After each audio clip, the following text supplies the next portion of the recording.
Assalamualaikum warahmatullahi wabarakatuh. Perkenalkan, nama saya Raffi Putra Budi dengan NIM 21059-206. Pada kesempatan kali ini saya akan mempresentasikan proposal saya dengan judul Pengaruh Pengembangan Karir dan Kompensasi Terhadap Retensi Karyawan. Proposal ini bertujuan untuk memenuhi tugas akhir dari mata kuliah Metodologi Penelitian yang diampu oleh dosen Miss Nia Aryani Erlin, SE MSc. Oke, baik, kita masuk kepada bab satu, yaitu pendahuluan. Yang pertama adalah latar belakang.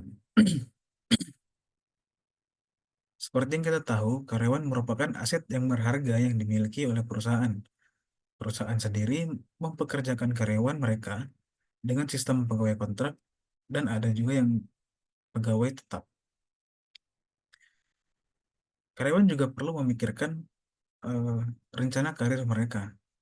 Nah, untuk itu sering terjadi pengunduran diri baik secara sukarela maupun tidak sukarela dari karyawan. Nah, hal inilah yang biasa kita kenal dengan istilah turnover atau perputaran. Turnover sendiri berkaitan sangat erat dengan retensi, yang mana retensi adalah eh, segala bentuk atau segala jenis upaya dari perusahaan untuk mempertahankan karyawan yang ingin mengundurkan diri tersebut. Nah, pada penelitian saya kali ini, saya ingin membahas tentang pengaruh dari pengembangan karir dan juga kompensasi terhadap retensi karyawan. Kemudian dari dari latar belakang yang telah dijelaskan sebelumnya, dapat dirumuskan masalah tentang bagaimana pengaruh pengembangan karir dan kompensasi terhadap retensi karyawan. Lalu, kita masuk ke bagian tujuan penelitian dan manfaat penelitian. Yang pertama, tujuan dari penelitian ini bertujuan untuk menganalisis lebih dalam tentang pengaruh pengembangan karir dan kompensasi terhadap retensi karyawan. Lalu, manfaat penelitian ini yaitu diharapkan dapat memperluas pengetahuan dan juga pandangan ilmiah tentang program pengembangan karir karyawan dan kompensasi yang lebih profesional di perusahaan sehingga mampu menekan angka retensi karyawan dalam perusahaan tersebut. Masuk ke bab 2, yang pertama ada pengembangan karir. Pengembangan karir sendiri memiliki artian eh, segala bentuk atau proses peningkatan kemampuan individu yang dimiliki oleh seorang karyawan, yang dimana nantinya akan berguna baik bagi karyawan itu sendiri maupun bagi perusahaan. Faktor-faktor pengembangan karir.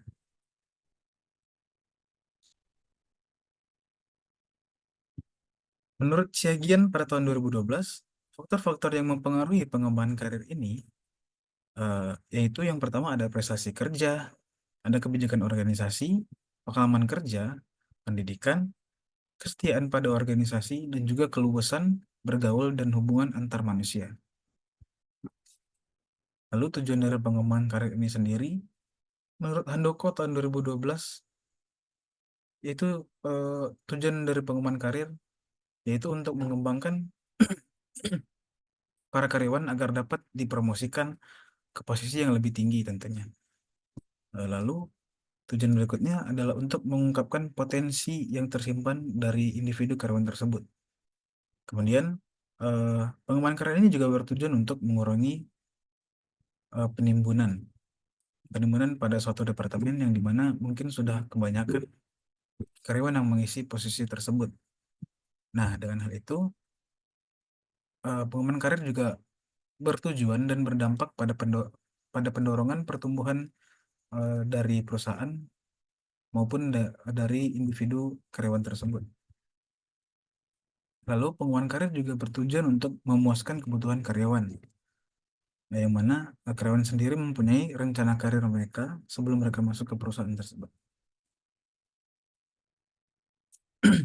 Lalu bagi ada manfaat pengembangan karir bagi perusahaan, yaitu perusahaan dapat menekan angka turnover apabila mereka memberikan pengembangan karir kepada karyawan-karyawannya, dan bagi karyawan mereka sendiri, mereka akan mendapat posisi yang lebih bagus tentunya, dan juga mengejar apa yang telah mereka rencanakan sebelumnya. Lalu masuk pada variabel kompensasi. Yang pertama, pengertian kompensasi. Handoko berkata kompensasi merupakan segala sesuatu yang diterima oleh pekerja balas jasa atas kerja mereka. Kemudian Werther dan Davis juga berkata bahwa kompensasi adalah apa yang diterima pekerja sebagai tukaran atas kontribusinya kepada organisasi.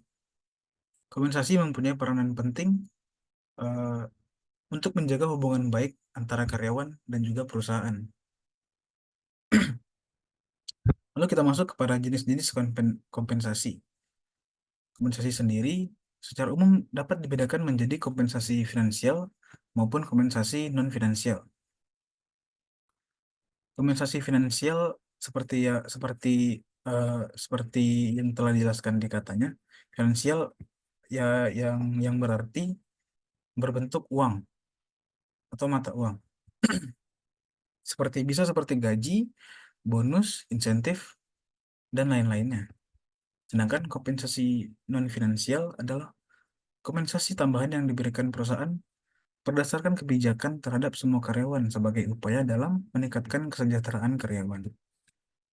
Lalu tujuan kompensasi yaitu eh, untuk membantu perusahaan dalam mencapai tujuan dan juga mempertahankan hubungan yang baik dan juga adil antara perusahaan dengan karyawan-karyawannya. Kemudian masuk ke variabel retensi, retensi karyawan. Pertama kita akan bahas tentang pengertian retensi karyawan. Menurut Mathis dan Jackson pada tahun 2008, dalam tulisan Nur Hidayati tahun 2016, retensi merupakan proses di mana karyawan terdorong untuk tetap bersama organisasi. Retensi memegang peranan penting dan telah menjadi persoalan utama bagi perusahaan untuk tetap dapat mempertahankan karyawan yang mempunyai peran vital dalam perusahaan. Istilah referen- istilah istilah retensi ini juga berkaitan erat dengan turnover, di mana turnover menunjukkan persentase eh, dari karyawan yang mengundurkan diri dari perusahaan. Kemudian tujuan retensi karyawan, Linggawati pada tahun 2015 berkata bahwa tujuan mempertahankan karyawan antara lain yaitu kelangsungan organisasi, mempertahankan daya saing, kemudian efisiensi, mendukung tujuan karyawan, mendukung pengembangan organisasi atau perusahaan, dan juga meningkatkan produktivitas karyawan. Kemudian kita masuk pada variabel terakhir, yaitu turnover. Menurut Ted dan Meyer, turnover adalah keinginan berpindah yang mengacu pada keinginan yang secara sadar dan disengaja untuk meninggalkan organisasi. Sedangkan menurut Mahdi et al., turnover intention adalah kecenderungan niat karyawan untuk berhenti dari pekerjaannya secara sukarela menurut pilihannya sendiri.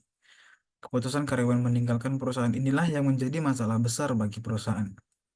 Kemudian disampaikan oleh Swadi dan Indriantoro bahwa keinginan berpindah kerja karyawan yang berhubungan dengan konsekuensi dari ketidaknyamanan kerja atau juga kepuasan kerja.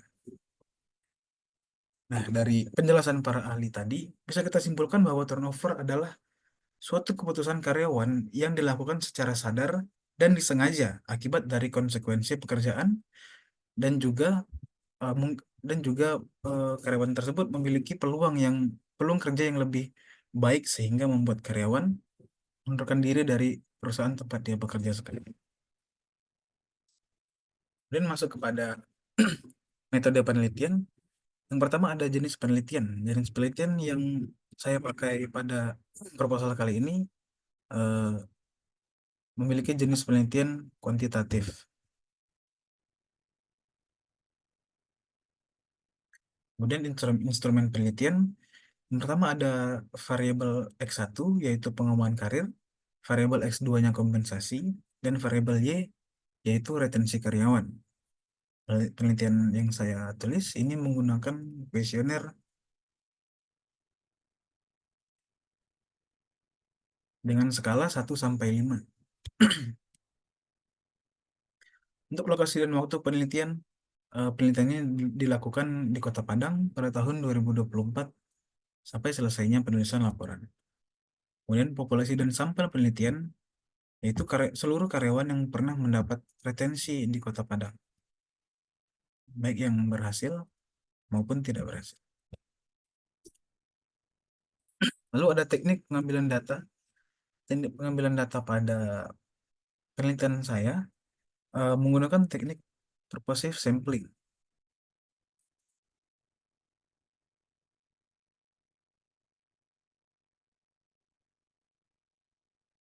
Lalu sumber dan teknik pengumpulan data, sumber data menggunakan data primer dan juga data sekunder.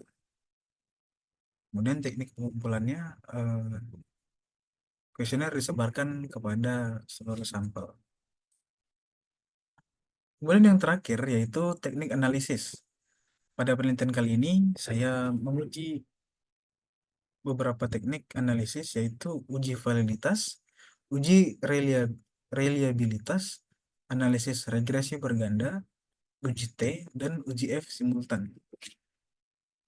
Oke, baiklah sekian yang dapat saya sampaikan tentang isi dari proposal yang saya buat. Sekiranya ada salah, mohon dimaafkan. Wassalamualaikum warahmatullahi wabarakatuh.